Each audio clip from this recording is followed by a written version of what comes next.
Avalaunch transmission starts now.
Epic. Hey, Hey, how you doing? good, not bad. Dude, How are you? I'm good, man. I've been really excited to do this. The trailer always gets me super hyped. It's such a cool looking game and such a tremendous effort, and I can't wait to get in and talk about it here with you today. So thanks a lot for making the time for our community. Always, man. It's always good talking to you, and knowing for learning from your experience, and talking to your community is a cool thing to do. Always. Yeah, for sure. So there's a lot to cover here today. I have some questions. The community has some questions. We're gonna drop a few surprises along the way, that kind of thing. But there's been a lot of buzz about Ascenders in the Avalanche community because it really is a very exciting effort. And gaming is huge now. It's going to continue to be huge. The quality of games and teams that we're seeing come to Avalanche is increasing, and it's a real shift in the industry in general. And that's kind of the type of stuff here I want to cover today. We're gonna start in the context of your background in the game, and I want to use that as a framework to do some deeper contextual exploration about what's happening in crypto and also in the gaming industry in general. So let's just start with you. Who you are and how you got here. Like, what's your background? Why are you building this game? Yeah, I've been always been like a gamer, playing since I was small, as I think most people are. We played many games growing up. Of course, my parents told me making games isn't or playing games isn't a real profession. Um, so I mean, I did the traditional corporate path. I studied business and then I studied law. And then I became a corporate lawyer, Mhm. practicing doing M&As and IPOs a lot like that. It's incredibly dull, practicing law in a sense, but it gives you a really good framework of how things work and from a legal perspective. Mhm. Um, but like it's a lot of times it's like grinding a lot of text and figuring things out. I had this momentum shift back in the day when I was working with my superior. He was like 7 years ahead of me, and he had this WhatsApp status that says writing a book, and I was like, hey, it's like, hey, I didn't know you have creative side in you. I just knew you writing corporate documents, right? And it was like, what kind of book are you writing? He's like, oh, I'm writing a prospectus. And I was like, oh my god, I can't imagine myself doing that 7 years down the road, and Mhm. working until 2, 3 a.m. and grinding it out during Right. a corporate job. So, I once I had the opportunity to leave the corporate spirit, like I had a chance to join Spartan Capital when it started out. I was the first employee in Hong Kong, Mhm. and I built the foundation, set up the fund. Now it's very well known in the space, but when I started in 2018, it was not the case. when I left that, I started building something else. I built a security token platform during the crypto bear market. I stayed with crypto throughout that cycle, despite how painful it is. But I kept building. That didn't security tokens or was never a concept that really took off really big in crypto. Yeah. Um, and as soon as COVID hit, I was thinking, what am I doing? I took a look at like a lot of DeFi stuff, like compound yield farming was a big thing. I was like, what are people doing? Why are people borrowing money at 30% APY, right? I was like, oh man, this is stupid, right? So I put money into it, and I realized people were doing recursive farming. That was when it was invented, and then I dug in really deep, realized that like an open ecosystem of finance is the future rather than the closed end like security tokens or the traditional finance sector. So I farmed everything under the sun back then. I was like Curve, Wi-Fi, Sushi. I farmed all those on day one. I farmed Yam. I farmed Kimchi. I'm not sure if you heard of that. All these rubbish tokens. I got Yeah. robbed several times myself, but it was all Yeah. good fun. Mhm. And then I started Paramount Capital with my friend to do a bit more investing. And when Metaverse came about, right? I was just really disappointed with all the games came out, right? So seeing the likes of Soul Chicks, and I was like, well, this valuation doesn't make sense. This game kind of Yeah. sucks. Like they're just two circles on top of each other, and there's like a little peck, and then I was like, oh, this is not great. Yeah. And those none of the games I really wanted to play, so I was waiting for it for a while, and then I couldn't see anything. So I was like, it's time for me to like think about doing things right, building this game myself. So I had some ideas, and that's I guess how I get started in this game, and that was my Mhm. motivation, I guess. Yeah, it's interesting to hear that you started with a career in law. It just it's funnily enough we Imperium Empires is another game Yeah, that we work with, and Cliff was a lawyer yeah. and then got into gaming and game fights. Maybe there's a maybe there's something there. I'm not sure. But just like backing up a little bit, when you went from law to Spartan, obviously there was a bit of a leap there. You wanted to get into crypto in 2017, 2018. There was like, how did you discover crypto back then? Or how did you decide that this is where you wanted to place your professional career? Yeah, it was a bit of like my friends were into it, into Bitcoin and Ethereum back then. I went to some networking events. That's how I met Kelvin from Spartan. Actually, that's how I got my job there, I guess.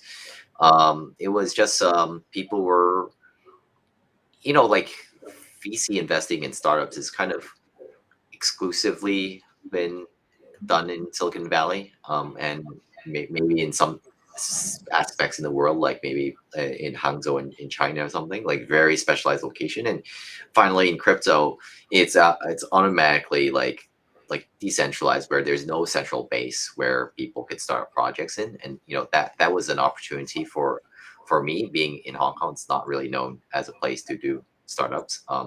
To jump in and to do this. So that's what attracted me in the first place. I was actually a big um, hacker news kind of person. Mhm. When Dropbox started, I was in there, and I saw the invites. I saw actually Bitcoin back was $10 from Y Combinator. Yeah. But I was always geographically located in Asia, so I never had the chance to dig deep. And crypto was an equal playing field where I could um, do like more interesting stuff. That's Hmm. why I thought back then. Hmm. And did you ever secretly hope, even back then, that gaming would become big in crypto and that it would be a legitimate application of this technology, or were you just sort of not there yet with it? Yeah, I wasn't really like completely uh, sold on it in the beginning. I actually met the founder of Sandbox in early days in 2018 as well. So I wasn't really sold on it. Like just like how I wasn't sold on DeFi, I always thought that like centralized exchange would dominate forever. Until you see finally a great success case, and you're like, oh, and that really changes your mindset of like how we could, that actually is a opportunity to yeah, it's like DeFi, like ETH never, like use case wasn't very strong in the beginning. Remember back in 2018, like it was saying, oh, ETH was just like a way to do ICO, unauthorized securities offering back then, and you Mm-hmm. didn't really think about the applications, or there wasn't any strong application coming out, and then suddenly Uniswap and everything came out together, and it was just game changing. And then you can't stop thinking about how what else can we do from there, and that's what happened with gaming as well. It's like you saw Axie and saw how big it was. Like, what if we did something like better or something different? How would that change? So that's how I came about with it. Yeah. Yeah, it's interesting how quickly it changes, and like almost overnight, and then it's all anyone is thinking about, building around, talking about. It's the most crypto thing ever. But what I have observed is with the GameFi stuff, particularly in Avalanche, like there's such smart people building games, interesting people building games. I'm like, it's like hard for me to believe sometimes. And so I'm confident that this is going in a very, very positive, real direction. And it's one of the reasons I'm like really, really excited about Ascenders, because I think it represents a big shift. So that's you. Tell us a little bit about the rest of the team and their backgrounds, and how you linked up with them. Yeah, I met my other co-founder through like a incubator in Taiwan called AppWorks. I was talking about security tokens, and he was talking about something else related to gaming, more of like a distribution platform for games.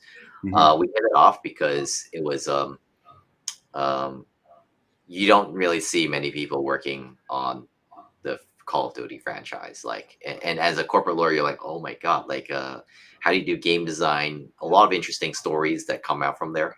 We could Yeah, dig a little bit deeper in that sense if you wanted to. yeah. But that's how I started, got my foot with like how I got some connections in the game industry is kind of by chance, as almost thing in life.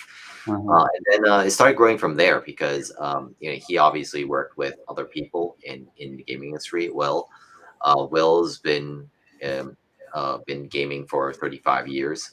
His first game was from Commodore 64. And he was senior director at Ubisoft and developed like Ghost Recon, Alien vs. Hmm. Predator. He worked on some of the Assassin's Creed games in a more minor capacity, so I don't really mention it in my website, something like that. But like it's a well-known franchise. Yeah. And also Chris, who was a design director. He was in Rockstar North, 20 years developing experience. Hmm. Um, done 4 Grand Theft Autos, Grand Theft GTA 3, San Andreas, Vice City, Liberty Cities, City Stories, Transform, and different types of games. So I Hmm. brought a really strong crew because that's the kind of game I wanted to build. Like I didn't want to build like another like Axie clone or those. We have plenty of those. Those games don't appeal to me. So I never really got into like a lot of these crypto um, these games many crypto people play around. I just don't. It doesn't appeal to me, and I don't need to play to earn in some sense. I've played to earn through the rug pulls and pull to in the past, so I've done Hmm. it really for myself there. So I just wanted a different. When think about games, I think about something else, right? The money game is fun, Yeah. and I played my fair share of money games, but those are not real games for me. Real Hmm. games is like, enveloping. There's a story. It's fun to play. So that's real game for me. Yeah, yeah, that makes sense. I mean, what I think is interesting about those kind of games, and this just ties back into what's interesting about crypto, and it's something you can build on, is the potential just to create new kinds of economies, like the play to earn stuff, those kind of games. I guess regardless of what you maybe think about those games, the things happening underneath, right, inside of different countries and cultures around the world, ways to earn, ways that people are organizing around these new economies. That I think is really interesting, and is applicable to kind of any game. But so you have it's Will and Chris, right? Real And Chris, yeah, and they're so different people. yeah, these are obviously tremendous names, like tremendous careers, tremendous backgrounds. Like, you, how do you get guys like this invested in your game as like as a founder? Like, how do you compel people that could, I presume, work on anything they wanted to work on this? Yeah, it's a really good question, and definitely like NFTs outside of our crypto world, people do have a stigma on NFTs. There's too many rug pulls out there. I think one thing I guess done really well with is being very transparent with them and what I'm trying to do here. Yeah, Um, Trying to like we're looking to build out a full game, and it's something that they've done before. They've never failed to ship, yeah, and the game aspect is very ambitious. Of like building open world is one of the yeah, most challenging game types you could pick. I mean, racing games are much easier to do. There are many game types that are much easier to do in genre because in open world you have to develop all the maps. You need a designer to create all the textures. You see a background here's some grass and trees and things like that. Like that is different for every single scenery. So it's probably the hardest genre you could do, right? And I thought that I told them that um, during when PC was very popular, PC came about, games studios like Blizzard, Activision came about because they built games for that kind of genre of games. Like, and then there's console, and then when Xbox came about, I remember buying the first. Uh, I played PlayStation 2, of course. So there's like game studios dedicated to these consoles, and then yeah, there's the mobile age where you see the likes of Supercell, these studios that are dedicated to mobile games being built. And I kind of feel that there will be new studios being built in the crypto area that like typical AAA studio or other studios that are in other genres will find it difficult to build on. So it was really a not only I, there's a really good market opportunity to build something different from the other game studios. And secondly, I think the ambition of the project always makes it more attractive for game developers. The game developers is really interesting. You bring up a really good point. Most game developers are highly sought after these days, like especially Unreal devs. mm-hmm. Um, just to give you some context, right? Uh, a lot of movie studios are looking to hire Unreal devs right now because they saw the likes of Mandalorian. I'm not sure if you Mm-hmm. saw the behind the scenes of making Mandalorian before, but Mm-hmm. basically they have, instead of having a green screen Yeah, like I have in the background, they have LEDs, and the LEDs are real time rendering scenes from Unreal 5 now. So they're spending a massive budget on Unreal oh, Dev. yeah, Um, and also like architecture firm, Will's uncle runs a well-known architecture firm in London. They have 150 Unreal devs right now. So holy shit, all these Unreal devs, they care about, and many artists care about the product they're building. And to convince them to work for us, you really need to convince them with the vision of what we're trying to build, yeah, to attract it. So I can actually find it easier building a more ambitious game than mm-hmm. building like a rug pull like kind of game like that.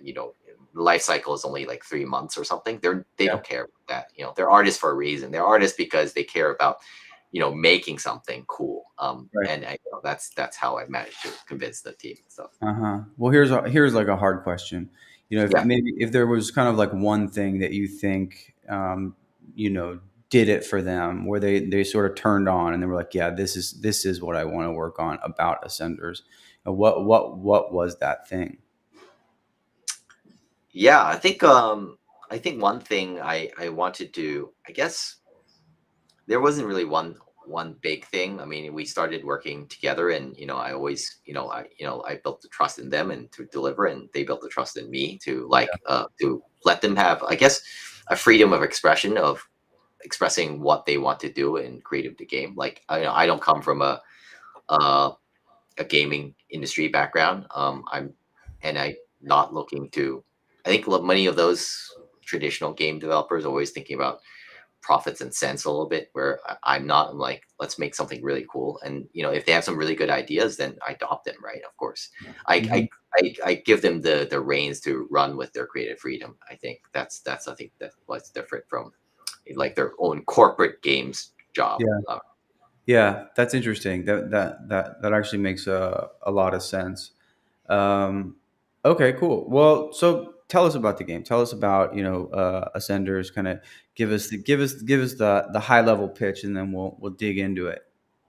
Yeah, I mean, I the game I wanted to play, I really enjoyed back in the day was like Zelda. I actually like the Link's Awakening in Game Boy, like the old Game Boy. Yeah. I always gave me a sense of exploration of going around. There's this adventure music going around and picking up rupees, and um, that's the game I want to play. Obviously, I like play Pokemon as well, but we see plenty of Pokemon games out there, Pokemon inspired games out there. Yeah. So I want to do like the modern version was the Breath of the Wild on Switch, which was extremely fun as well. I think the cool thing about like Zelda, I think if you watch GDC, they always talk about freedom of expression as well. Like you could go to anywhere you want. You could climb up a wall, and they don't limit you where you want to go. And they don't force you to do the story. You just explore. You could play this dungeon if you want. If you don't want, go to another dungeon. That's free to you. So it's Breath of like Wild Zelda inspired game, but I wanted a kind of like a MMO economy with it, right? It'll be really interesting to have that and pair that also with like a land economy as well, because we have land in real life, right? So why don't we put that into the mix? So that was kind of the conceptual idea and challenge I brought to the team. And then I think what's different is we are thinking about building like a player-driven economy. A decentralized economy is quite broad, like a player-driven economy, and that I'm inspired by Lego. When I grew up playing, I got played a lot of Lego. The Lego founder always was creating wooden toys for kids, and he thought that was too top down, and he set out to create this thing called system and play. How do you create system and play? And he invented the Lego bricks for that because the Lego bricks represents a system, but you could assemble them together, and you could create like castles and stuff like that. I played a lot of Lego castles back in the day, right? So I wanted when you kill a monster inside the game or you collect you kill monsters. You don't drop swords or helmets. It drops resources, and people take those resources to craft swords and items. So all the kind of functional NFT like stats from these NFTs are built by the players. They're not built by developers. And all the cosmetic NFTs, the look and feel and design is developed by us. Hmm. So it's a collaborative effort with the community to do this. So whereas you see a lot of crypto games where they sell so this kind of approach really restricts what we could do with NFTs, right? We can't sell like 1,000 limited mithril sword, right? Has some crazy vast stats inside of it, right? Um, that would kind of ruin the game experience, in my opinion. It's like buying Lego and having it pre-installed for you. It's Yeah, just boring. that's So interesting. that's the game as a whole. Yeah. Yeah, that's actually really interesting. And for someone that like has always played these games and like love these games and like it's like a younger person and even as an adult, um, been like lost into these worlds and like felt what that feels like and loved the things about games that people love. Like, was there a hesitancy on your part about like how can I create a world like this? Like, how do you even go about thinking through a story and the development? And like, it just seems like, at least from the outside, such a monumental undertaking to create a world like that resonates with people, like emotionally and then also technically. Like, how do you even begin? Like, what is the earliest stage of that process look like? Yeah, I mean, the short answer is you surround yourself with people who've done many games before in the past and decades of experience. Yeah, Obviously, they're yeah, of course guiding me through the process and what we need to do. And you see many projects fail because the founder has a really good idea, but they have no idea how to execute, right? So I mean, the execution part is handled by Will. I'll walk you through what we've been doing. So you Cool. have to handle like there's generally three processes that you need to stages that you need to do. First is pre-production, and then there's production, and then there's post-production. So pre-production, what that entails is planning. So because a lot of people will be will be hiring a lot of people to build this game. We need to plan what is the game about. Who is our target audience, right? Um, what kind of medium is the game going to be run on, right? PC? Is it going to be mobile? Is it going to be a Switch? You run those decisions out, and as you run through those questions, you slowly narrow down the scope of what kind of game you want. Yeah. Is it like how multiplayer do you want it to be? Is it a single player game, story game? And then those questions and those answers would then force restrictions on what you can build, right? So, for Hmm. example, if you wanted to build a MMO completely, MMO, right? 60 players in one instance, then you are limited to have very more like low res kind of low polygon count characters and stuff like that. So, anyways, what you have to do is start planning a document, and that everything that mentioned goes into a document called a GDD, a game design document, and it's simple things like uh, controls. What kind of control system are people handling? Is it like a gamepad like this? Hmm. Uh, is it like a mobile? What kind of controls are they? And then there's the camera. What is the camera like? Is it fixed like certain games? Is it like more FPS where the player controls the camera? And then finally, the third C is characters. Like what kind of characters are they playing? What's the backstory? Yeah. And you plan out this. Usually, a GDD would be around like 300 plus pages. And the goal for the GDD is, and what I've learned building this company as well, is that you document everything so that you can hand it off to anybody in the game in our studio. And they know what they need to build, right? Or yeah, so basically that's a really good plan. So that's pre-production, and Hmm. then production, you have to start doing some experiments, right? Uh, for example, we have a land system, right? How big are the lands, right? So we have, just say we're keeping it simple: small, medium, large. But how big is it in square or in meters, right? Yeah. Because people have to walk around, traverse around the land, right? And we're not thinking about having vehicles so far to create the location importance of location.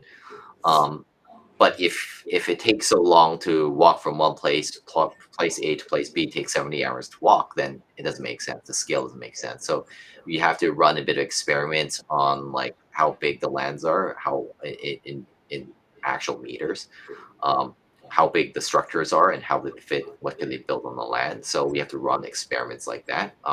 We also have to run experiments like playing around with like poly count on the characters, the buildings. Um, yeah, like a lot of experimentation, figuring out what would work, whether that would work in a multiplayer environment, Hmm. uh, and yeah, and then starting, and then once the experiments are done, then we could start like building according to the plan. So it's like almost like a movie set, right? So you have the script first, and then you get the script, and then we have character artists who and then or concept artists who draft out what the world will look like in general. So Hmm. some of our trailers and are more like concepts rather than the full game. So we're just experimenting around what kind of works, what kind of doesn't work. Yeah. Then from there you get like modelers who model what the concept art looks like inside Unreal. We're using Unreal. And then so characters, modeling characters, we need to rig them as well. So meaning we have to create a bone structure of the characters so they, you know, the pivot points work, and like the yeah, and so yes, you have, and then finally you need animation artists, right? So how they walk, how they move. So it's actually like a whole. It's like almost like a movie set. Yeah. To production. So it's a very long answer for Yeah. that. No, I dig it. I mean, I think it's really interesting, and it's useful for me because like I like games, I play games. This part of it, I think, is everyone just kind of like takes for granted a little bit, or some don't, but it just no one thinks about it, and it's kind of fascinating to me how you tackle such a big problem like this. It makes my Yeah. head spin. It's like it's so big. And so what I wonder, like as you were talking about this planning process, and the like the parts that consider the technology and the trade-offs, right, and the Yeah. opportunities based on those decisions, the crypto component of this, the blockchain technology component, this is like a new variable, right? Mm. That there isn't a lot of history for, particularly with games of like this size. So, were you able to, and I assume you would have to, account for that in the planning? And were you like, did that sort of allow you to discover things that were going to be like interesting about the game? Or is the blockchain component of this like later than what you're talking about now? No, the blockchain part of it has to be planned in the economy side of things. So we have to plan the economy before we start building it. The worst part, which a lot of game development spends like a lot more time and money in building the game because they haven't done pre-production properly. So once you made a decision on what you're going to build, you stick to that plan. Basically, you try not to change the plan that you build during mid build process. For example, you plan for uh, building a city, and then that's what you wrote in the documentation, and maybe like 6 months down the road, you're like, maybe city doesn't work. Let's do maybe a urban rural area. So all the stuff you built for the past 6 months is scrapped, right? So you have to plan very carefully and make sure once the decisions are made, they're final. You don't rewrite all that. So yeah, it's like you have to plan properly. I forgot what the original question was. I got on a tangent again. Yeah, that's okay. Well, the question was related to the Economy, blockchain yes, component of yes. it. How do you account for So it? that's why same with economy as aspect as well. So that has to be written down. We have an economy piece written, economy paper we've written on what kind of resources that people can build and get. Because just say there's a resource like wood, right? Then you need to plan, where do people get wood? Okay, we need forests, right? Okay, where Uh, are we placing these forests? So we have different resources like sand, like different types of resources. What are the different types of resources? Where could players find them? Where should we place it in the game overworld that we have, which is uh-huh. super large? So that has to be planned in the beginning. So we have to do a lot of work in the production process and experimenting with that. Yeah. Hmm. Yeah, it's so. I mean, it's so cool. I mean, it makes sense, but it's just like it's really interesting to hear about it. Um, all right, well, let's go into the actual game itself a little bit, and tell us about the story of the game, like the world that we're entering into when we play it. Yeah, well, the story is basically you, like humans left planet Earth into a spaceship, and the spaceship was always finding a place where we could um, build humanity again. People were The spaceship is basically run by AI, and the AI found Um, a suitable planet to land on, and that was a planet called Ascension. And then they people started, they landed in this planet, and they basically were kind of exploring. It's kind of like colonizing an alien planet, uh, basically. And as they're colonizing it, they're discovering these creatures, aliens, and trying to wrestle with the fact that they need a place to live, but at the same time they're discovering this planet. So as a player, you're discovering this planet as you go along. So humans are very savvy with technology, and that's how they got to the planet in the first place. hmm. But these aliens have, or these creatures have a mythical property to it, like or more like magical, like things people can't really explain with technology itself. Yeah. So as the game progresses, people would learn more about how this mythical power works, and then you learn to utilize that. So it's a growing game. People become very utilitarian in the beginning, like it's very function. Everything's very functional, but as they get used to the environment, they get used to the thing. It becomes more fancy, and like how a civilization is growing Uh these huh. days. So the humans come and they meet resistance. Isn't that right? Yeah, Yeah. yeah. They meet resistance, or they're the aggressor, where they want to colonize, get more land, Uh huh. so they go out and fight. Uh So huh. that's the story, Okay. Yeah. as, Cool. what in a nutshell, like, basically. Right. And then there's like three. Well, you call them like pillars. Like tracks, player lanes, right? The exploration, the fightor, and the builder.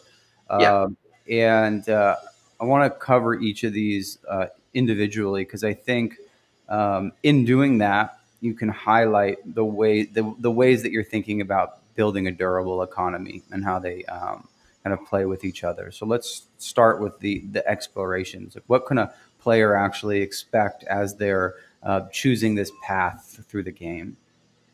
yeah. I mean, the player paths are it's free for people to choose what kind of player lanes they want to play.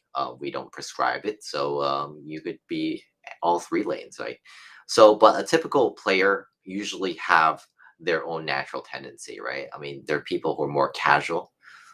So they like to explore, and they like to explore the story quest and figure out what's going on in this world. And we have a special lane for that. And yeah, they're discovering content and discovering the storyline as they do these story quests. Um, they would be like picking up resources through the overworld, like mining ores or like picking up apples. It's kind of like Zelda Breath of the Wild, as they participate. So yeah, this is the kind of explorer lane for them, And and the then, resources in this is just unique to the overworld. Yeah, uh-huh. And the resources that they're gathering throughout that exploration are used for what? they are used for building. So they could build whatever they want in the. So all resources you collect, you could sell for a profit if you wanted to. Some people might want that resource for a certain build or a certain structure.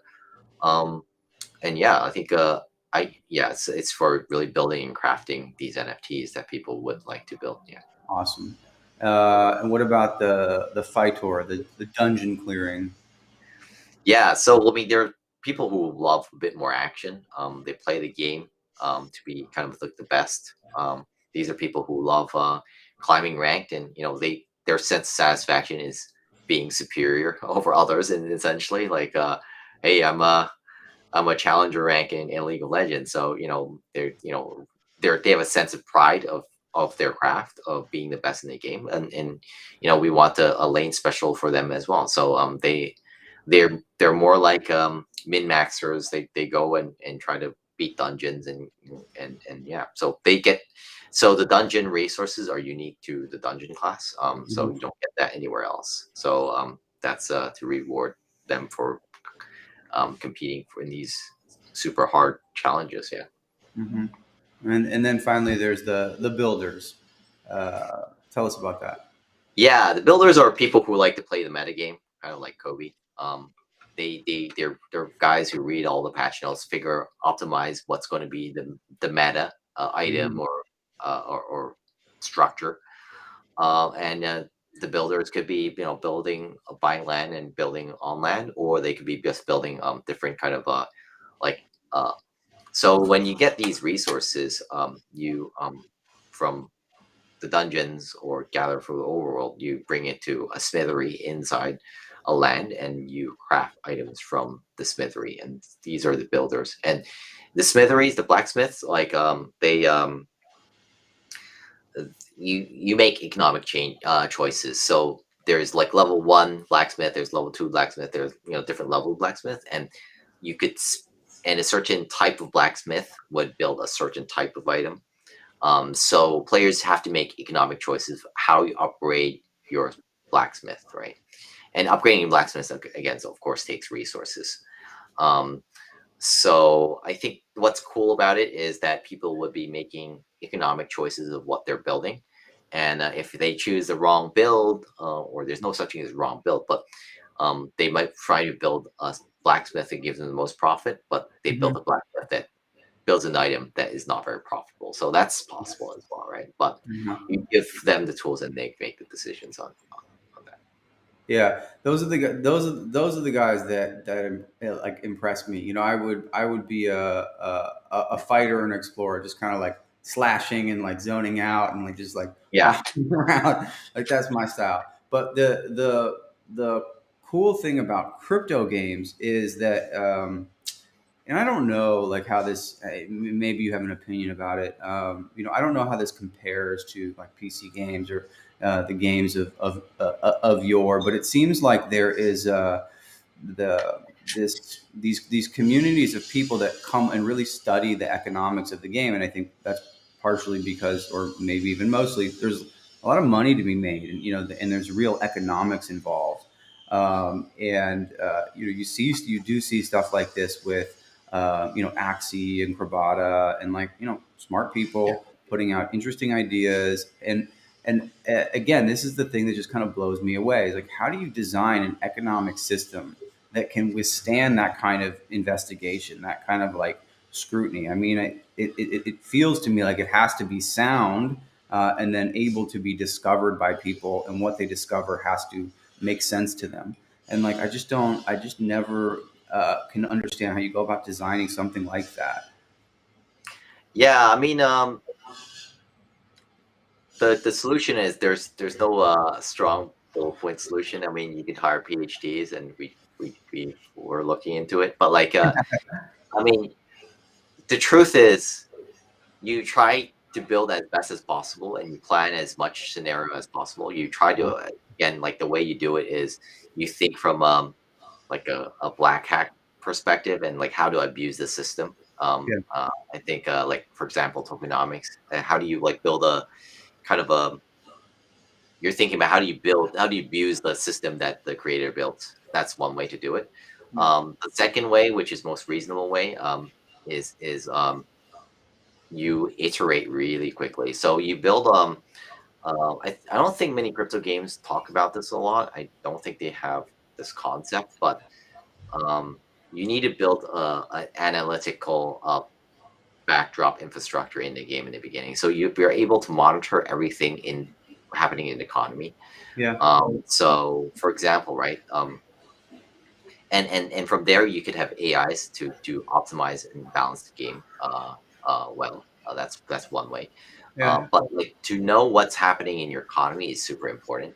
So for example, if you look at Eve Online, they have a monthly report about the GDP of the economy. And the reason why they can publish that is because they recorded everything in, right? So they could run queries and figure out what's the velocity of the economy, what's being sold, what's being done. Yeah. And I think that's the solution, right? So like people ask me about like many investors ask me about like how do you solve SLP from dropping, right? Yeah. Um, Yeah. in-game currency falling in price, right? Yeah. And the truth is, it's a hard problem, right?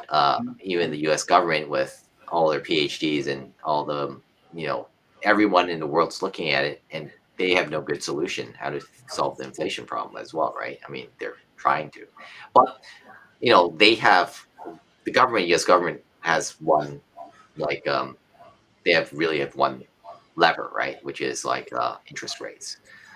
They don't have the analytical dashboard that we can build, right? Because we could track exactly what's being traded in our economy, Yeah. or in blockchain, right? We could track things that are traded outside our game through the blockchain, right?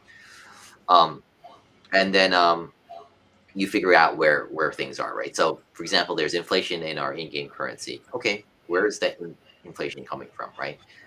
So you run queries on for example like the gold people hold from level 1 to level 10, you run that through to level 70 to 80, and you realize that like people from majority of people are in level 50, they're having a lot more gold than other players, then you're like, okay, so why do people in level 50 have more gold, right? Is it because the monsters are dropping too much gold? Hmm. Is it because the items are too cheap? Well, we don't choose because we have decentralized economy. We can't choose. We can't adjust that lever.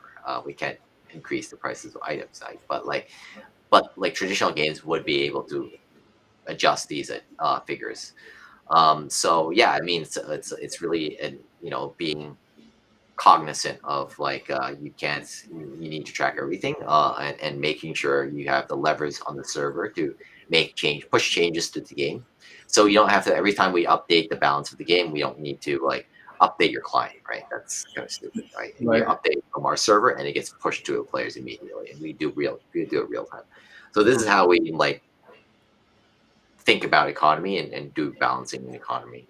Yeah. And it's much more sophisticated than people make it out to be. Yeah, I mean, yeah, it seems sophisticated to me. It's just, yeah, it's so fascinating. It's so wild. Like, so the short answer there is, have smart people who are able to react quickly and track accurately Yeah, and observe. there are tools out there also, like games that built tools to balance the game as well. But like Yeah. you build the infrastructure to record it so that you could use these tools out there to do. Yeah. Yeah, yeah, because like this, it's just like the biggest topic in crypto gaming and GameFire, like these sustainable economies, and how do you make them last over time? And I really feel like we're getting to a place now where we're able to just have the kind of people thinking about it are actually the kind of people that are going to be able to drive this further forward, and it's pretty exciting. But let's Yeah, talk. Go ahead. yeah, it's interesting. No, it's very interesting because you see all these people who've we've seen them, like we met some investors who talk about game development who's never done game development before. They're always theory crafting, but never Yeah. really put. So when people talk about these theories about how do you handle inflation, they never talk about the analytical piece, which is kind of basic when you think about it, right? Right. Like the Fed obviously tracks a lot of CPI indexes, and they make decisions from there, right? So Uh-huh. one yeah obvious thing is the games need to track their like the games analytics a lot better, right?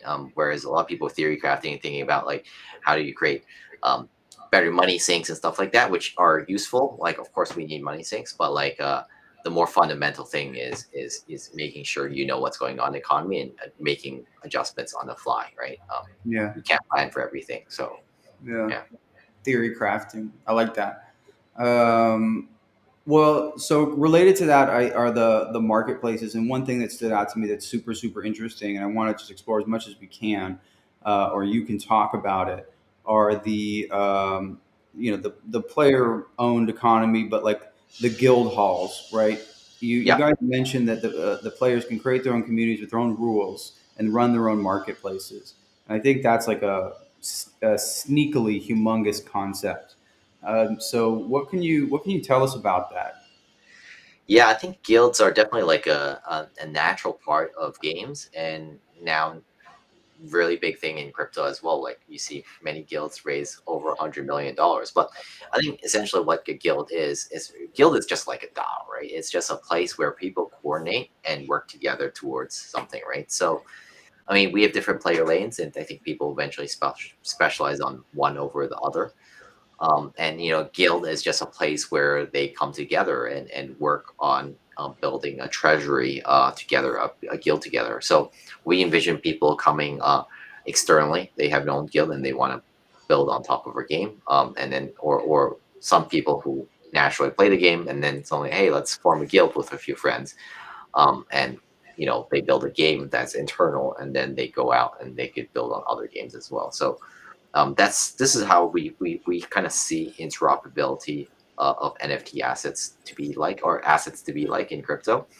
A lot of emphasis right now is talking about NFT interoperability. You could take an Axie NFT and then it's interoperable in our game. Mhm. It's it's a tall order to do that. It's very difficult to be frank, because this is a side tangent from the guilds, but like um, when if we're building that, right, people are we have to create a custom, like how the NFT, like an Axie NFT would work in our game. So Right. there's copyrights with that as well, and then there's a lot of support to do that. So that doesn't really make as much sense to me. Whereas Guild makes a lot of sense because we could use, um, like for example, if you are forming a guild. Guild has its own treasury. They might want to say, if you want to join a guild, you need to hold a certain amount of our in-game guild tokens, right? Or Yeah. you want CEO or a director in the guild, which are maybe responsible of lending out these assets. You need stake in the game, which is, do you have guild tokens? Like there's a threshold, a basic threshold to have, right? So you kind of create utility for many of these guild tokens out there, which is super interesting. And hopefully we could allow the guilds to manage themselves and build their own tools they want to, manage their DAO members as well. Mm-hmm. Mm-hmm. But yeah, that's what we're thinking about in general. Got it. And with your guys' two tokens, so you have the glow gems in-game Yeah, currency, and then AGC, the governance token, and like these are the relationship between these two tokens seems to be like the most obvious lever that people do pull when trying to balance these economies, and like yeah, obviously actually comes up in this conversation a lot. Like how do you guys think about these two tokens? I mean, it kind of I have two questions. Like, tell us yeah. about the token. What it does, and how you expect people to use it. But then also like how you are thinking about these problems relative to things you've observed in the crypto space. Yeah, I mean, when you're talking about tokens, there's only like it's going to always be like kind of a balance between the two. There's only trade-offs, right? So we've seen different token models out there, and we've studied all of them before. Like, so there is. I'll just run through simply. Please do, yeah, Well, there's a one token economy, kind of like sandbox. That's one way to do it. There's a two token economy, like Axie. So you have in-game currency, and then you have a governance token, and then you have the third model, which is like, um, it's like, what's the other game called again? The Illuvium. It's a two token economy, but the in-game currency is, they don't have in-game currency. You use ETH. Everything is denominated in ETH. So you have governance token and you have ETH denominating currency. And I think actually the fourth one is an interesting one that I thought about doing, but it's like the Luna model, where you have a governance token and then you have an in-game currency, which is like pegged to a stable coin, which is a Mhm. stable coin. Uh-huh. And then to accrue value, or like if everything is very hot, like in game, everything in game is denominated in that in-game currency, and you would burn our governance token to get, if it's depegged, to mint more of the stable coin. Yeah, Um, so these are generally, like, from what we studied, is the four kind of token models that you could adopt, right? Um, um, the the last one is super interesting, the Luna model. yeah, think uh, I think it's just very stressful running a yeah. It DeFi. seems horrifying. Yeah, And it's something that we could consider yeah, later in the future, but we'll be running a DeFi, like a whole Luna ecosystem yeah, alongside with the game, which really spreads our tension. So that's something that we didn't want to approach from the outset, so we ruled that off. yeah, Um, creating the Illuvium model, which is you have a governance token and you have external token as your denominator. I the way I thought about it is that if I was creating a country today, would I create my own in would I create my own currency in my own country, or would I use US dollars, right? yeah. And you've seen a lot of economic trouble for countries who have their debt denominated in US dollars because they can't print their way out of trouble, right? They can't. Whereas people like Japan, countries like Japan or UK, they could just print money to be it that the bonds are denominated in their own currency. They could just print the money away, and the debtors they don't have to worry about the government not being pay it back, right? Hmm. Um, so you really lose a lot of lever when you use another currency as your in-game economy currency. So you know, so when I thought about that, yeah, let's we want to be as flexible. We want to have as much tools kit as much as possible when creating our own game. So we ruled that out as a model. So we have the 2 token economy by Axie, and then we have the 1 token economy as Sand. Mhm. Um, and then I think when we look at the sandbox model, it's very interesting. But then people, um, the toolkit is very limited again because uh, if you want to give rewards, you want play to earn, you want to give out your tokens, you have only 1 token to give out, which is your governance token. And that could cause, so there's going to be differences between players, um, what players want and what investors want, right? Investor Yeah. want to go up. Players want earn, right? They want to earn. Uh-huh. Yeah. So if you give away a lot of your governance token to the players, which they would vote for that way, um, then investors not happy because there's a huge amount of supply of tokens out there, and the token price would not be as great. Yeah. So that's why we ruled that out as well. So we ended up with the Axie model. At the end of the day, it's like the same 2 token model. But Uh-huh. like we went through all the models before coming up with the two token economy. Yeah. Yeah, I could talk about the 2 token. But yeah, do you want to add before that anything Well, on? it's just the last comment's like really interesting, and a point of friction that I would have never have considered, and that is only available to someone in crypto, which is like you have these maybe even competing interests between community investors. Like because there's at the end of the day there's real money on the table, there's real incentives, and so you have people that interact and observe with these things differently. It's just kind of interesting that there is a balance to be achieved there. I just think it's on its own a truly interesting point like that I had never considered. But yeah, but you go yeah go ahead. Yeah. So yeah, it's very interesting, like the different ways people. Yeah. So there's different token models that you could use. And and yeah, so I think the governance token is really for we will create a DAO where people would then use our kind of people could vote on the direction of the game. We have a lot of Mhm. features they want to build out, so what is going to be prioritized in the game, and then there's the like the balance aspect of like maybe in the future we could allow the players to vote for the balance of the game. That would Yeah. be super interesting. And then we kind of see their in-game currency or governance token as like more like kind of like battle game passes. You get extra rewards with holding and staking the tokens um, inside the game as well. So you get extra rewards in the game. Um, so that's so for lands, like major NFTs will be denominated in our governance token, whereas everything else that are more trivial or more basically like using our in-game currency. So that's how we're designing it. Mhm. Yeah. Cool. And I have a few more questions, and then we're going to get to some community questions. Actually have a lot more questions, but I don't want to keep you here forever. But this conversation would not be complete without talking about Avalanche and your guys' decision to build here. And I want to explore how you went about making that decision, and then ultimately landing here. Obviously, the subnet's in the conversation, but I know through our conversations that you guys looked at other ecosystems, and that's what we see most people doing, like real projects exploring their options and technology decisions. And so, how did you arrive at Avalanche being the best place to build this game?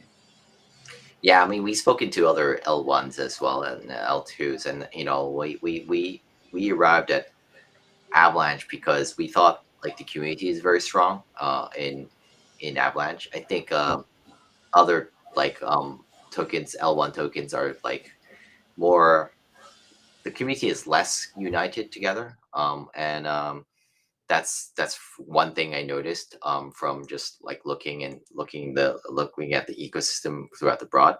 Technology wise, obviously, I think it has the smoothest. it's a smooth experience, right? The bridges are brilliant. Within a minute, you can get your money in and out of Avalanche. And I think ultimately what attracts me is I think the concept of the subnet is very enticing, where we could use our own in-game currency as transaction fees, and those get burned, so we get like a 1557 effect. I think that's real. Like, we get another toolbox, a kit in Yeah. a toolbox to create like make the token more attractive. So that's how we came about to Avalanche. Yeah. Yeah. The community here is definitely strong, and like I get so used to saying it, and it's like it's just good to hear that other people like observe it as well from the outside, because I do think it's different. I don't know how or why Avalanche has been able to cultivate that kind of culture here that is very united, like very collaborative. But it's when you're building stuff and the stuff's hard to do, it just makes such a big difference day to day. It's a more rewarding human experience, in my opinion. And what about like the kind of the timeline, the roadmap, for the game? What's that look like, and how do you deal with longer roadmaps in terms of community and um, just keeping people engaged? Yeah, I mean, definitely like going to be a big challenge for us. The roadmap will probably take at least 2 years to develop the game. Yeah, That's relatively fast in game development cycle timelines, yeah, because of the breadth of the game. Right? If we were doing some other genres, a shooter or something like that, depends what kind of shooter, to be honest. But it would be a lot shorter time frame to do. But like, I think what we're trying to tell the community um, is that we're on this journey to make this game, and I want the community to be part of the game building aspect of it. So yeah, let's build this game together in that sense. And because I think a lot of people who are OGs in crypto has done pretty well, but they haven't really had the process of like going through the process, pre-production process, figuring out the concepts, and it's really a journey, right? I'm part of that journey as well, so like would like to share that journey with the community, and watch the game built brick by brick, right? yeah, Essentially, I think that's how we get there. yeah. Um, yeah, Yeah, that's a useful perspective, right? Yeah, like there's maybe a tendency to say, "Oh, this is just going to take a really long time," and that's hard. But you can actually flip it a little bit, which you've done, and I think that's smart. Which is, just this is where we're at, and like join us. We could keep you out until it's ready, or you could join us as we, yeah, explore the building of this, and that's very, I think, can be a very powerful thing, and sort of and empowering for the community too. So yeah, I think that's really smart. All right. Well, we have some Twitter questions that we're going to go through, and then sure, after that, I'm going to grab some out of the chat. So we'll go through these, and as I pull these up, I am going to. So you guys have a Discord that you're rolling out slowly, yeah, and that's for good reason. But what we do have here today are 25 invites to the Discord through a QR code. So as I pull these up, I'm going to put it on the screen. It's good for 25 uses. First yep, come, first serve, and yeah, get your phones out here.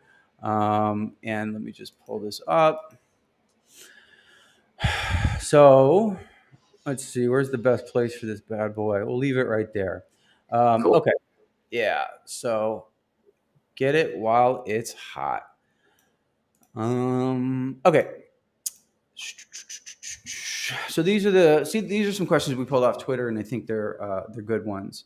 Um, and I've seen this one come up a fair amount, and I think it's worth addressing. Will Ascenders be an MMO in the sense that we'll be able to meet avatars of our guildmates in game and play together? I ask this because in your Medium blog post you write MMO economy, but never use the adjective MMO in the general description of the game. Thank you, and that's by Fulligen One. yeah. that's a really good question, and also something that we've been um, talking internally a lot about, like how many players are we going to support in one instance, right? Yeah. Um, so MMO is a widely, like, a very broad term. Like, how do you define it? Generally speaking, I think above like around like 50-ish players, it would be considered MMO. Like, it Okay. depends, right? Everyone has different definitions, but the most important part is when you fight and you battle, you have your friends with you, right? I mean, so in that sense, we'll support multiplayer. We're still deciding how big of a multiplayer it would be. Would be maybe, I'm thinking, maybe 8 or 16. So it would be massive, for the battle, right? 16 players in a dungeon would be really, really a lot of players, right? Hmm. Do we need like an MMO in the sense where um, you walk around and you see 60 players around you jumping around? Probably not. There's a lot of server side constraints in doing that. Yeah. It's a very difficult problem to build for. Um, so that's why we never try to claim to be MMO. But yeah, it's we multiplayer. The guild halls are a place where people could congregate, and it's multiplayer in a guild hall. So it's, yeah, multiplayer in the guild hall. It's multiplayer in the dungeon. The overworld being multiplayer. I don't see that much kind of like value add to see people hopping around and jumping around a lot, and it's just like, um, it would require a serious graphics card. If we had high poly, high shader, and high texture, it looks super sick. Um, Yeah. yeah, so it's a trade-off again, as I said, right? So if you want really nice graphics, you see the games with the best graphics being single player, because it's all run on client, run on your console, or run on your PC. So you could run the best of art out there. But then if you want to support like 60 players, like Fortnite, then you have like more cartoonish characters out there. So we're trying to strive a balance between the two, being multiplayer, but at the same time, the characters and the environment looks pretty good too. So it's a balance between the two. So that's why we never try to claim ourselves as MMO. People have different expectations of what an MMO should be, but it's going to be a multiplayer game. Got it. Cool. I'm just muting myself because I think I have some construction noise outside. No worries. Um, can you hear that? Yeah, I could hear it a little bit. It's Okay. fine. Will the lands be used for anything other than passive income? So I think that this is just an interesting question because it gives you a chance to kind of talk about land in the game in general. Yeah, I think land is definitely used for of obtaining resources. That's one way. Buildings, blacksmith, as I said, to build like items. You consider that you could lease them out.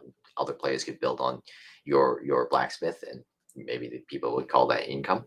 It could be also a social space like a guild hall. Or it could be your home where you store your items and stuff like that, or maybe you bring some of your like fancy NFTs, put in the wall, like a space you call home, or a space where you could hang out, but you're out yourself.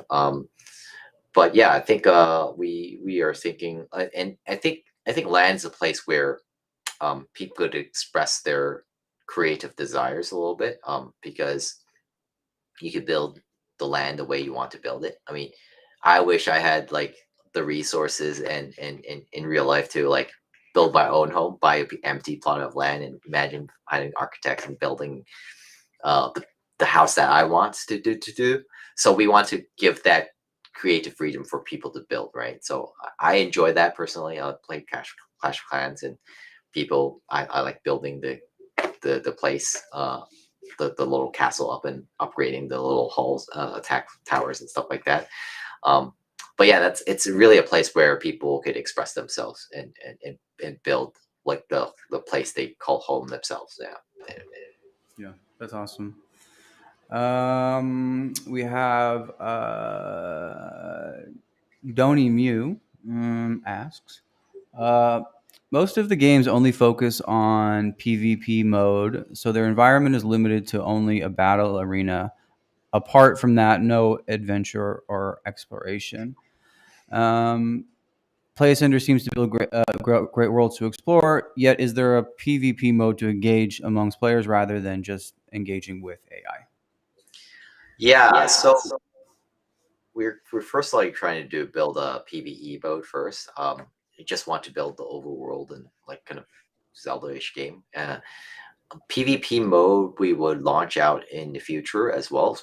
The most important thing is building a strong foundation of a PvE game, and then later we could build out the PvP component of it. Right? PvP is to build a PvP game. You need a lot of in a way, you need a lot of network effects to build it out.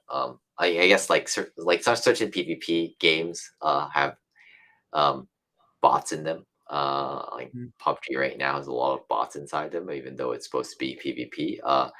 To keep the overworld busy a little bit.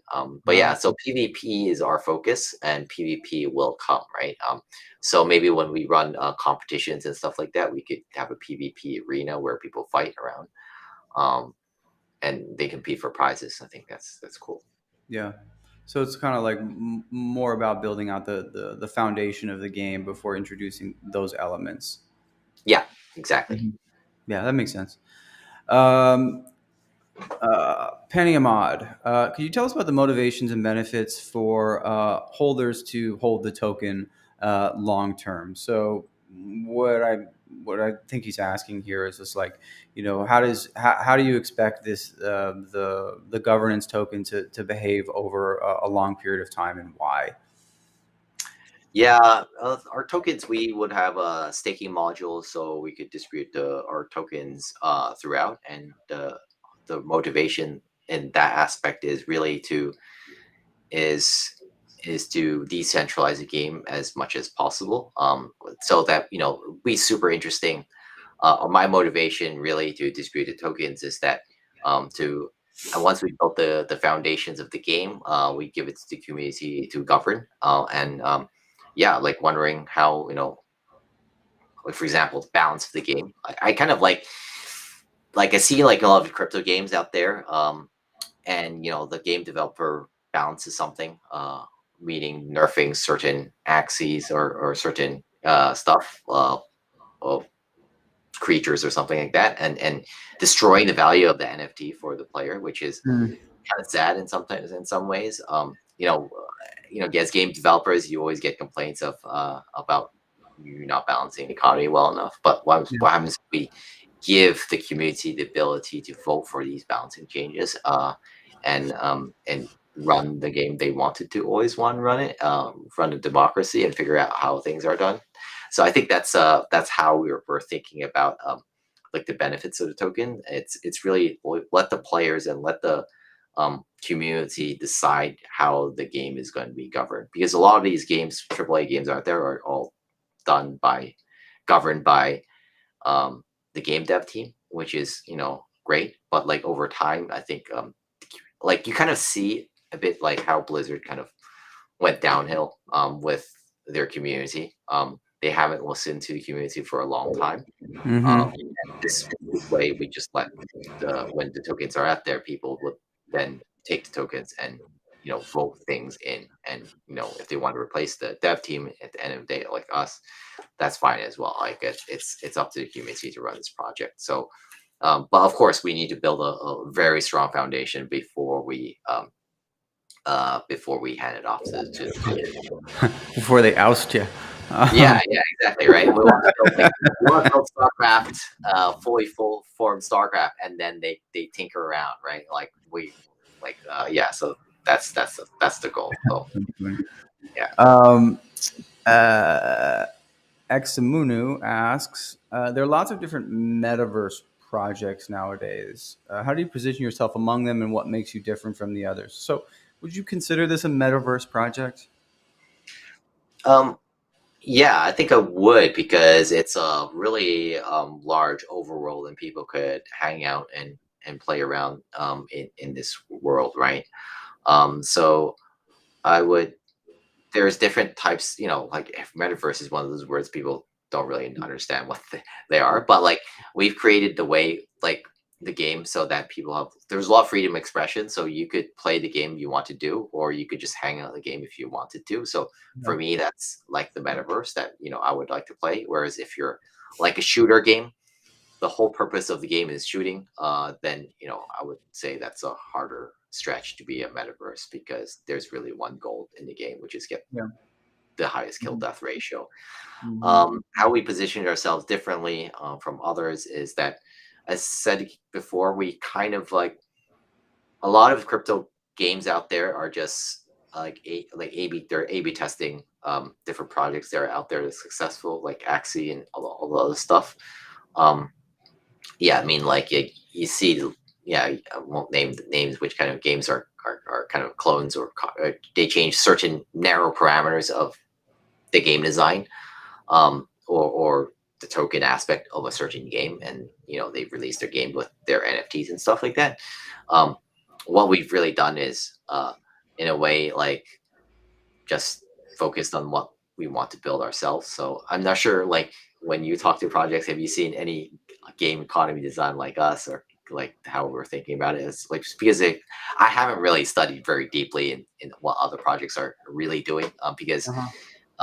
I think it'll be much more interesting if we think about it ourselves. I think the same with like Zelda Breath of the Wild. Like if you research it out there, like the guy's never played any MMOs before, and he went on his own journey to develop the game, and that's what Yeah. made Breath of the Wild like the golden standard of like action RPGs out there. Yeah, yeah, So yeah, yeah. I mean, that's why I was kind of asking a lot about it, simply because this stuff, like in many ways, is so new. So there like aren't a lot of experts. There's like some historical data that you can like develop theories around. But when we're talking to teams who are building games, and this is true of a lot of different things, like I'm not smart enough to develop these things, nor do I have the passion to endeavor down that path.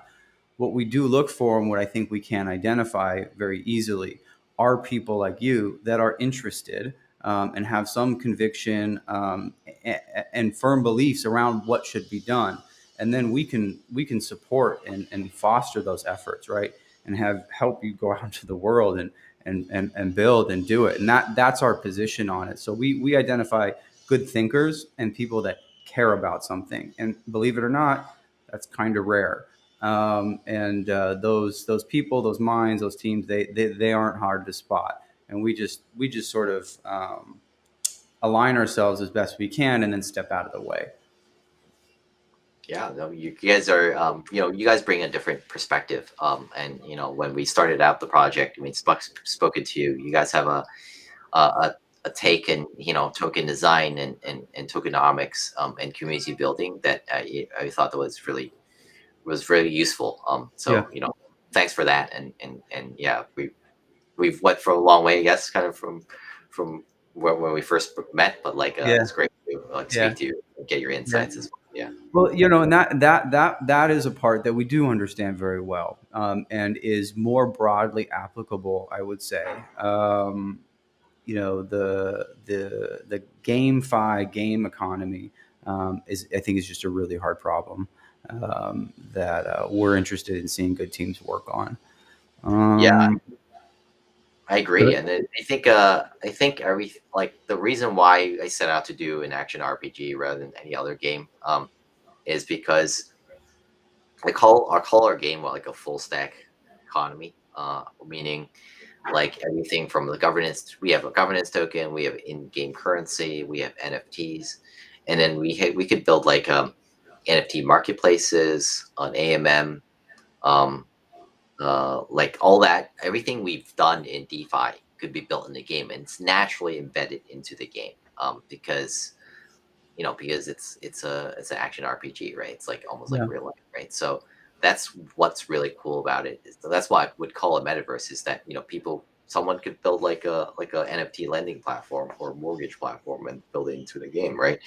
They could build that on our subnet, and we could deploy it inside the game as well. So like derivatives and stuff like that. Well, yeah, if people are interested in creating derivatives of wood and derivatives of of sand that's possible. All right, I mean that's what's what makes the game really interesting. But Yeah. also like, that's how we bring people that are not in crypto understand what we're doing in crypto, right? Like what's AMM, right? And what's Mhm. NFT marketplaces. I think that's what makes doing an action RPG very attractive for me. That's Yeah. why we went to build this game with this ambition. Yeah. That's funny. Yeah, leave it to crypto. Yeah, soon you'll be able to like long wood, margin trade wood.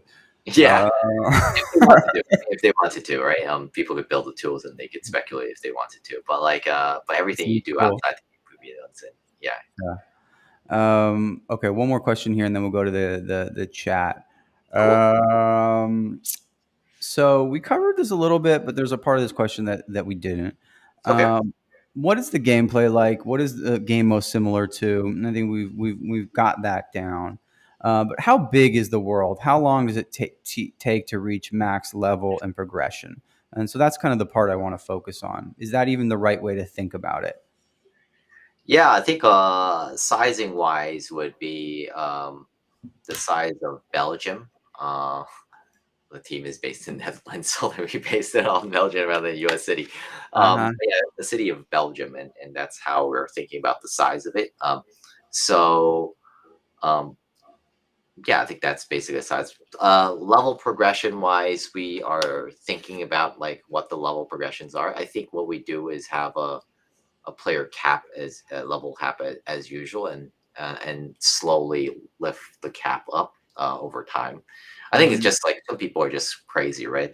You launch this game out, your cap is level 60, and then like 2 days later, some guy's level 60 already, right? So people are very enthusiastic in playing games, so we want to cap it a little bit in the beginning, and then like wait till the general population catches up, and then and then lift the cap all up through over time. Okay. All right.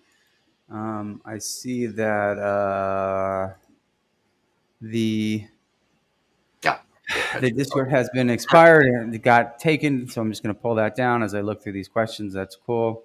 So I can put some of these up here, and this is not something we've talked much about. So let's talk about this.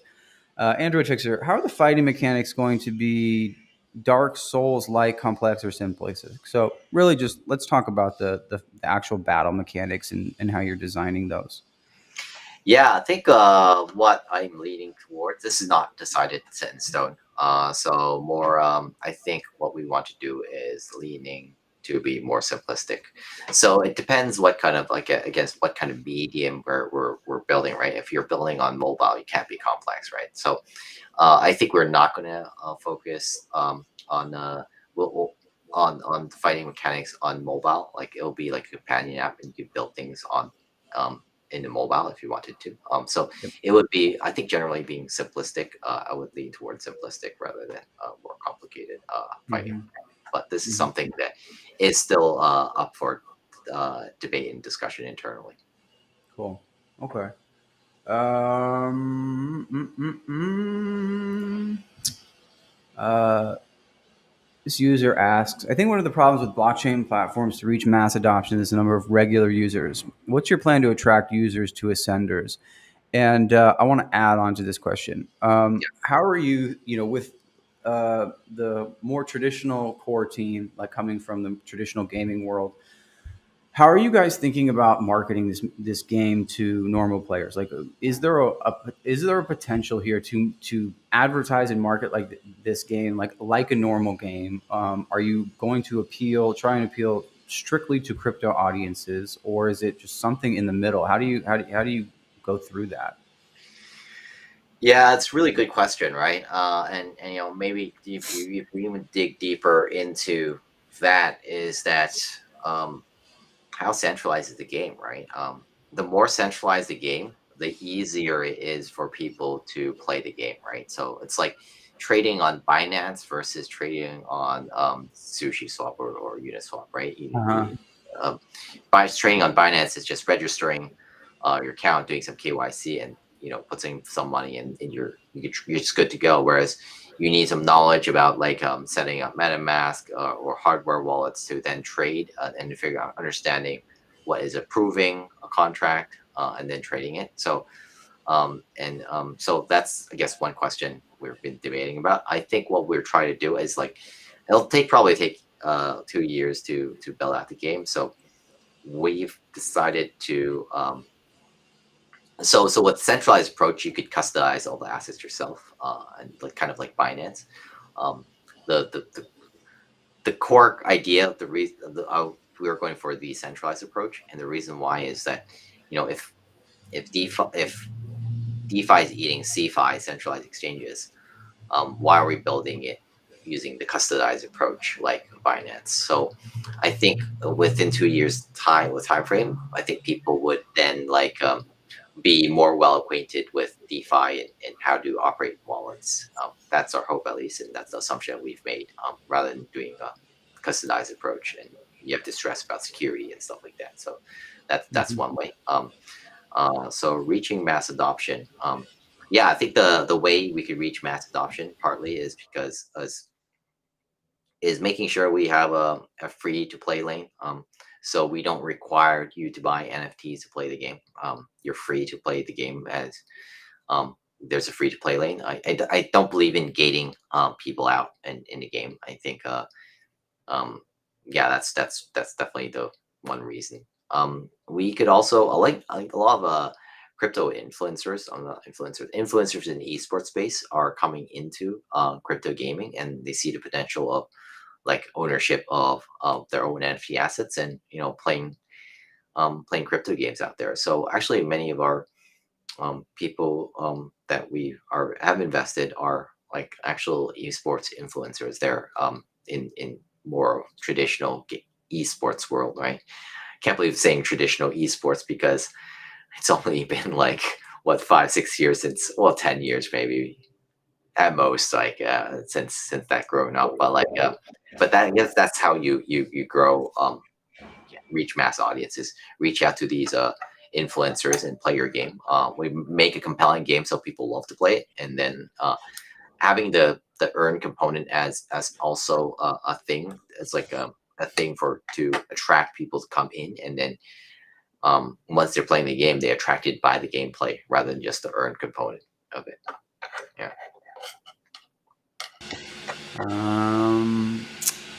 I have another question here.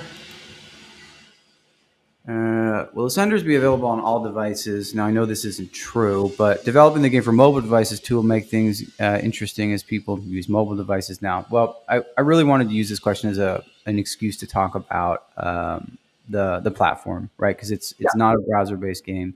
It's a PC Mac game, and that's different for crypto games. So what was the decision like to have it as a sort of a downloadable game, right? And do you think that we'll see more and more of this in blockchain gaming as we go on? Yeah, I think so, right? I mean, we definitely see a lot of browser games these days, and I think it's natural because MetaMask is built inside Chrome or Fire, whatever browser you use. But I think I think a lot of people inside the crypto gaming industry will disagree with me. I think browser games have there's limited ways you could tell a story through the browser, right? It's not as enticing to use. Like you're not enveloped inside a game when you're on the browser, right? I'll give quite simple answer is like, well, look at your tabs right now. Like you could alt tab quite easily when you're in a browser, right? But in a game, you're forced to, of course, be fully enveloped into it unless you play in Windows mode, of course, window mode, which is a weird. People playing with window mode, it's really weird. But also like that, there's limitations of what you do with the browser game, right? That's why we haven't seen that many compelling browser games out there. So personally speaking, I don't play any of them. Like maybe you would call Neopets. Someone text messaged me and said, "Hey, what do you think? Like Neopets is pretty cool, right?" I'm like, yeah, I mean, not really.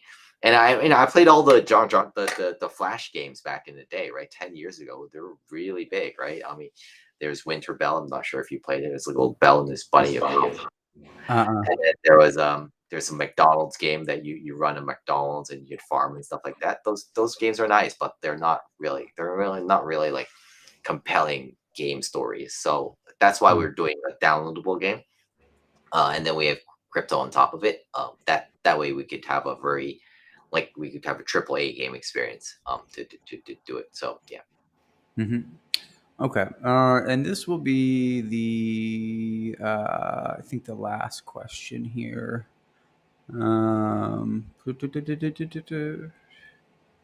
Okay. So community is the backbone of any project. Why did you limit the invitation for Discord? Do you think community will play a major role in achieving milestones? Is there a plan to start a Telegram channel? So the Discord has been an incremental rollout, and that's like intentionally. Yeah. Is there plans for Telegram, and when do you think the Discord will open up? Yeah, the Telegram wise, we wanted to do the channels right. I think it's very difficult to do multi-channel and communicate with the community very well. So we want to do Discord, and we want to do Discord very well. So that's why we plan not to do Telegram, and we won't open a Telegram in the future as well. Discord wise, we just decided to do a slow rollout of the Discord invites. Firstly, it's just to get the community and get the team prepared for the people coming in. Definitely, community is a very important part of our game building process. It's just right now we prefer more of a slow approach. Actually, we've taken things a bit slow. I'm not sure if you noticed. Mark, I mean, we had the trailer for months, man. Like we have so much content that we've inside our folder that we haven't even released yet. If it was a normal project, they would have released it on almost day one. But we've taken it very slow in terms of releasing it. We just wanted to, I think, be more methodical in releasing it. We will release it in a couple weeks time, and we'll want to make it so that people would earn their way into Discord rather than it's just a free click and then you go into Discord. We would eventually release it for the public, but I think we want to reward it. We want to be more exclusive, reward people coming in early inside. Our Discords have exclusive kind of content sneak peeks. We have a lot of content that we post maybe on the daily process, daily schedule, just to give them like a little heads up of what we have in store. But yeah, we still have a bit more surprises in store coming soon in the coming weeks. So yeah, so I'll ask the Avalaunch community to stay tuned. Yeah, no rush. All in good time. Not going anywhere. Okay. Well, listen, man, this has been great. I really appreciate you taking all this time to answer my questions and the questions of the community. Everyone's been really excited for this, man. So I really appreciate it. Yeah, no, thank you as well. Bring the Avalaunch community to us, and for all your advice for the past few months. Yeah.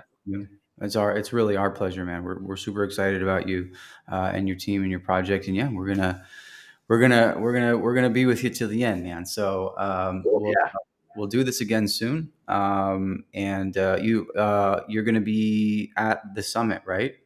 Yes, we'll be at the summit. Yeah. Mm-hmm. And are you guys doing anything there at the summit? Yeah, we'll present our game as well, and then we have a surprise for our community and the basically the whole blockchain space. I think we're gonna push things. I think push the community and blockchain forward a little bit. We believe in delivering first, so we'll be delivering something so that people get excited about our game, and it's not just a trailer, right? Yeah, awesome. So I think we'll push that even forward even more. Well, everyone look out for that. That'll be exciting. We'll see you there. And yeah, thanks again for your time, man. I hope you have a good rest of your day. Yeah, thank you. Okay. Thank you guys for tuning in. See you. Bye-bye.